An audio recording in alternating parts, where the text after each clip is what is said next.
이름은 크리스찬 필그림스, 크리스찬 순례자 이런 이름이죠. 이 책은 장망성에 사는 이 크리스천이 성경을 읽는 것으로 시작을 합니다. 성경을 읽는 순간 이런 질문이 던져 나와요. 도대체 어떻게 해야 된단 말인가? 여러분, 언제나 변화의 시작은 나의 존재를 깨닫는 것으로 시작하죠. 어떻게? 하나님의 말씀을 통해서. 그래서 어찌할 거가 나오고 그것이 심판과 지옥이 있다는 인식으로 이르게 되는 거죠. 고민하던 그에게 전도자, 이벤젤리스트를 만나고 그가 그 괴로움에서 벗어날 길을 제시합니다. 그래서 전도자가 제시한 대로 구도적 순례를 시작하게 되는데, 전도자가 제일 먼저 요구한 것은 좁은 문으로 전력 질주하라. 문은 보이지 않고 희미한 빛만, 그 빛을 향해서 전력 질주해야 된다고 합니다. 여러분, 우리가 완전히 알고 전력 질주하는 게 아니죠. 몰라요. 절대 알 수가 없습니다. 전력 질주해서 그 빛이 있는 곳에 가야 그 좁은 문이 보이는 거죠. 알고 출발할 수 없다고요. 예수를 알고 갈 수 없습니다. 그래서 처음 신앙생활을 시작했을 때 우리에게 필요한 것은 전력 질주다. 날마다 주님을 추구하는 거죠. 그게 중요한 거예요. 여러분, 크리스천이 아직 좁은 문을 향해 뛰려고 하고 있는데, 멸망의 동시, 장차 망할 성, 이 장망성에서 사람들이 뒤쫓아왔어요. 설득해서 자신들이 사는 도시로 다시 데려가려고. 한 사람의 이름은 옹고집이고 한 사람은 유순환이었습니다. 옹고집은 영어로 얘기하면 obstinate, 그리고 유순환은 pliable이었어요.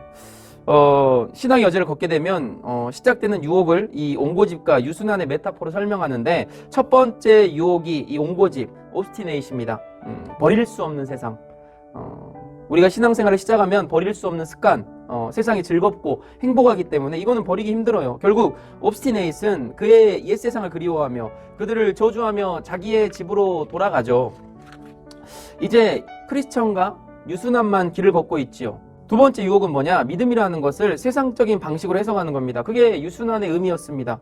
유순환은 천국을 누리고 하나님의 복을 누리는 것 자체를 뭐라고 얘기했냐면 이 세상에서 잘 먹고 잘 사는 것이라고 이해했어요. 여러분, 사실 처음엔 다 그렇게 믿죠. 예수를 처음 믿을 때 복 받기 위해서 여러분 예수를 믿잖아요. 세상적으로 이 땅에서 복, 잘 먹고 잘 살고 자녀들이 잘 되고. 유순환도 크리스천이 그 이야기에 홀깃해서 같이 따라간 거죠. 그런데 여러분, 얼마 못 가 그들은 절망의 늪에 빠집니다. 그럼 왜 유순환이 천국에 대한 이야기를 들으면서 또 기대하면서 걸어왔는데 왜 낙심, 절망에 빠지는가? 왜냐하면 첫 번째는 천국은 이 세상적이지 않아서 그렇습니다. 옛날에 천국 갔다 왔다는 사람들이 전부 하는 얘기가 뭐 금으로 냈다든지 뭐 맨션 뭐 이런 거 어쩌고 저쩌고 이 세상 것만 얘기했기 때문에 그렇지 않습니다. 둘째는 천국만 생각하며 현실을 염두에 두지 않는 태도는 옳은 게 아니라는 거죠. 현재를 도피하는 삶의 태도는 비기독교적입니다. 잘못됐죠. 주님은 분명하게 날마다 자기를 부인하고 제 십자가를 지라 그랬습니다. 이게 천국을 바라본다는 뜻입니다. 여러분, 내가 살고 있는 삶을 바라본다는 뜻이죠. 그래서 그들은 결국 낙담의 늪에 빠졌죠. 그리고 유순환 역시 크리스천을 저주하며 떠나지 않았겠습니까? 우여곡절 끝에 그가 낙담의 늪을 빠져나와서 한 사람을 만나는데 그 사람이 세속현자, 영어로 worldly wise man, 세상적으로 지혜로운 사람, 세속현자를 만났어요. 크리스천이 성경 말씀을 읽고부터 무슨 일이 벌어졌냐면 어떤 죄책감 같은 게 들었거든요. 죄의 무게를 깨닫게 되면서 그것 때문에 힘들어하는 자기 자신을 발견하게 됐죠. 근데 세속현자가 그 얘기를 듣고 뭐라고 얘기하냐면 한시빨리 죄를 벗어버려라. 죄의 짐을 벗어라. 무슨 말일까? 죄를 가볍게 여기라는 거죠. 이런 뜻입니다. 죄를 가볍게 여겨라. 죄를 깊이 생각하지 말라. 그게 세속현자가 한 얘기였습니다. 크리스천이 세속현자의 말을 따랐어요. 그렇게 하고 싶었습니다. 그렇게 살아볼까?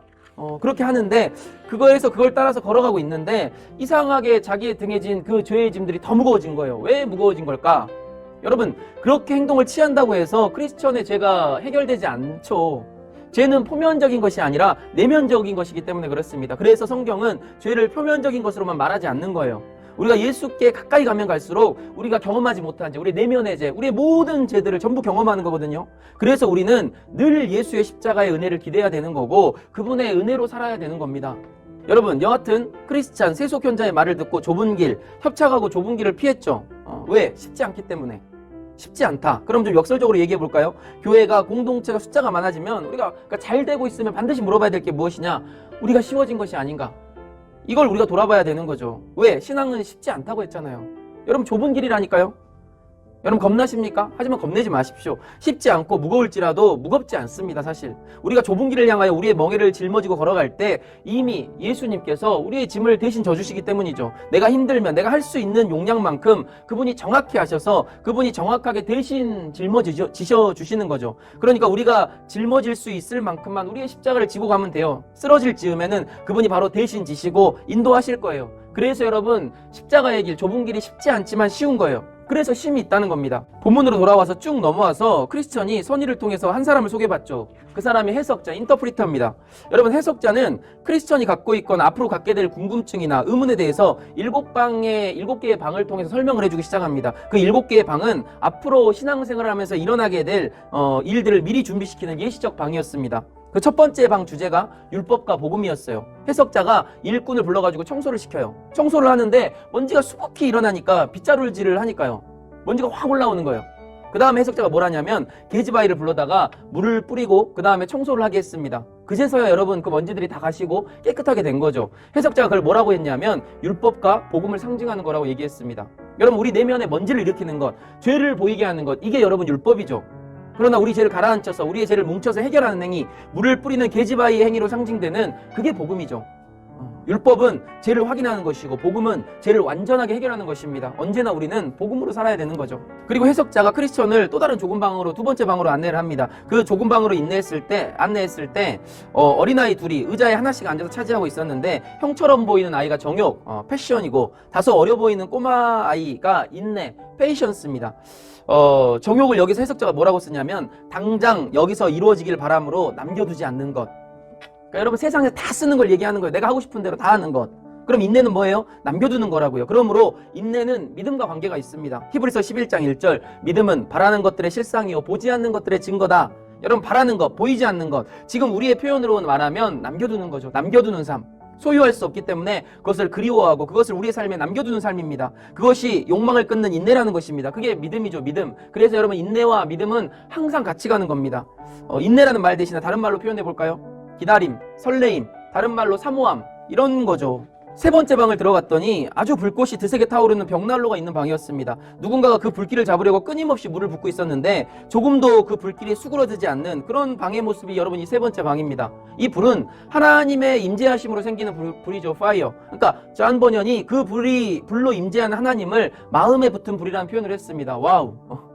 여러분 우리가 크리스천이 되었다는 것은 언제나 복음으로 사는 걸 말해요. 하지만 쉽지 않아요. 그래서 인내가 필요한 거죠. 페이션스.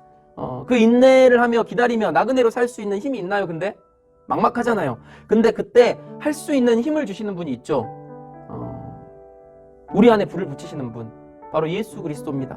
빌립보서 1장 6절 너희 안에 착한 일을 시작하신 이가 그리스도 예수의 날까지 이루실 줄을 우리가 확신하노라. 우리가 끝까지 갈 수 있도록 예수의 날까지 끊임없이 불을 붙이시는 분, 그러니까 불은 하나님의 의지입니다. 우리에게 불을 주시고 그 불을 주실 뿐만 아니라 끝까지 예수의 날까지 이루실 때까지 그것을 이끌어 가시는 분, 그것이 바로 우리 주님이십니다.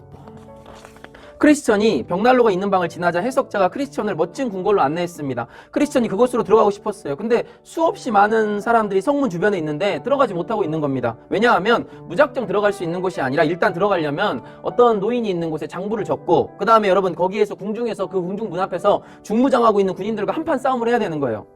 못 들어가죠. 근데 갑자기 한 사나이가 결연한 표정으로 장부에 이름을 적고 군인들과 싸워서 이기고 그 성으로 들어갔어요. 여러분 그 성에 들어가자마자 성벽에 거닐던 사람들이 일제히 어서 오라, 영원한 영광을 얻으리니, 이런 이야기를 하면서 이런 종류의 이야기입니다. 이게 뭘 상징하느냐?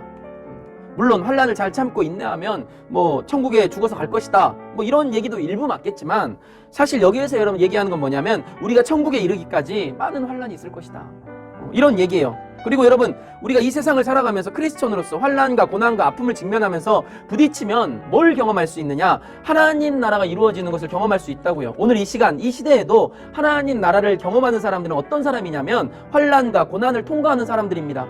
우리가 이 세상에서 그리스도를 포기하지 않고 그의 이름을 부끄러워하지 아니하고 환난과 고난을 당하는 것을 두려워하지 아니하며 내가 짊어져야 될 십자가를 지고 내가 걸어갈 때, 그때 우리가 여러분 하나님 나라를 맛볼 수 있는 거죠. 하나님 나라의 현재성.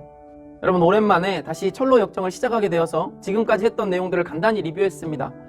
여러분들 이것들을 잊지 마시고 하나님의 사람으로서 크리스찬 필그림처럼 우리가 우왕좌왕 또 여전히 이리저리 헤매고 있을지도 모르지만 그래도 그 믿음의 길들을 놓치지 않으시고 여러분 안에 임하시는 주님과 함께 여러분 끝까지 아름다운 동행을 전력질주하셨으면 좋겠습니다. 돌아오는 주는 용서받을 수 없는 시간이 올지도 모른다. 이 제목으로 여러분과 같이 좀 이야기를 나누고 싶습니다. 여러분 빨리 보고 싶습니다. 우리 빨리 만나서 같이 예배하며 하나님과 함께 또 우리 가족들과 함께 귀한 아감한 예배들을 같이 드리길 원합니다.